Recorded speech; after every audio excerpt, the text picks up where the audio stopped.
సంవత్సరాలు అవుతోంది? 2 సంవత్సరాలు. పెళ్లి రిజిస్టర్ అయిందా? సర్టిఫికెట్ తీసుకోవడం మర్చిపోయింది. ఎందుకంటే చర్చి నుంచి రిజిస్టర్ ఆఫీస్కి వెళ్ళిందో లేదో తెలీదు. చర్చా? నువ్వు మతం మారావమ్మా? తొందరపడి అన్నీ చేసేసింది. ఏదో స్నానమని చెబుతారే. జ్ఞానస్నానం. బాప్తిజం తీసుకున్నావా? లవ్ మ్యారేజా? ఆ లవ్ కమ్ అరేంజ్డ్ మ్యారేజ్. ఈ మధ్య కన్వర్షన్ ఇన్ఫాక్చుయేషన్ లాగా మారిపోతోంది. వయసు మోహంలో లవ్ చేసినట్టుగా మతం కూడా మారిపోతున్నారు. ఇది కొంచెం కాంప్లికేటెడే. ఇంటర్ కాస్ట్ మ్యారేజ్లా కాకుండా క్రిస్టియన్ మ్యారేజ్లా అయిపోయింది.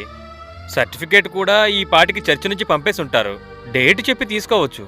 మీ హస్బెండ్ క్రిస్టియనా? వాడు దీనిలాగే ఒక పిచ్చోడు. మనవాడే, కానీ క్రిస్టియన్గా మారిపోయాడు. ఈ అమ్మాయి ఎవరో తెలుసా?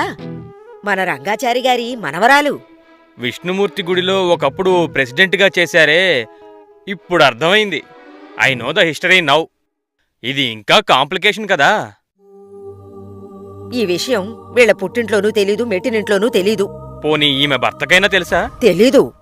ఇలా చూడండి సార్, ఇంతకు ముందు నేను తెచ్చిన 2 విడాకుల కేసులు సవ్యంగా పూర్తి చేశారు. అదేవిధంగా ఇది కూడా గుట్టు చప్పుడు కాకుండా పూర్తి చేసేస్తే మీ చేత్తోనే వెంకటేశ్వరుడికి అభిషేకం చేయించాలని మొక్కుకున్నాను. యాక్చువల్గా నీ సమస్య ఏంటమ్మా?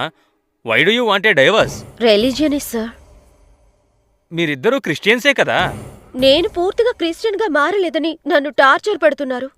బైబిల్ చదువు, ప్రేయర్ చెయ్యని నన్ను విసిగిస్తున్నారు. హిందూ ఆలయంలో జరిగే పెళ్లికి వెళ్ళడం కూడా తప్పే. నాన్ వెజ్ తిననని చెప్పి నన్ను మోసం చేసి పెళ్లి చేసుకున్నారు. అందువల్ల ఆయనతో నేనిక సంతోషంగా బ్రతకలేనని నాకు అర్థమైంది. నువ్వు చెప్పే కారణాలన్నీ చాలా వీక్గా ఉన్నాయే. భర్త అనుమానించేవాడై ఉండాలి, వేరే అమ్మాయితో సంబంధం ఉన్నవాడై ఉండాలి, తాగుబోతై ఉండాలి. ఇలాంటిది ఏదైనా అక్యుజేషన్ ఉందా? లేదా డౌరీ హెరాస్మెంట్, లేదా ఫిజికల్ హెరాస్మెంట్? అంటే నిన్ను కొట్టి బాధ పెట్టేవాడే ఉండాలి. కొడుతున్నాడా? కొట్టాడండి. 10 మంది ముందు పబ్లిక్గా ఒంట్లో బాగాలేదని వచ్చిందాన్ని అది హాస్పిటల్ గుమ్మంలో కొట్టడం నేను కళ్ళారా చూశానండి. కోపం వచ్చినప్పుడల్లా కొడతాడా? ఇంతవరకు 18 సార్లు దెబ్బలు తింది. ఆంటీ! నువ్వు ఊరుకోవే. రోజు దెబ్బలు తన్నులంటే నమ్మండి. ఇద్దరూ కలిసి రాకపోవడం వల్ల నేచర్ ఆఫ్ కేస్ నాకు సరిగ్గా అర్థం కాలేదు. కానీ ఓ పని చెయ్యొచ్చు. మ్యూచువల్ కన్సర్న్ అని ఒకటుంది. ఇద్దరూ ఒక నిర్ణయానికొచ్చి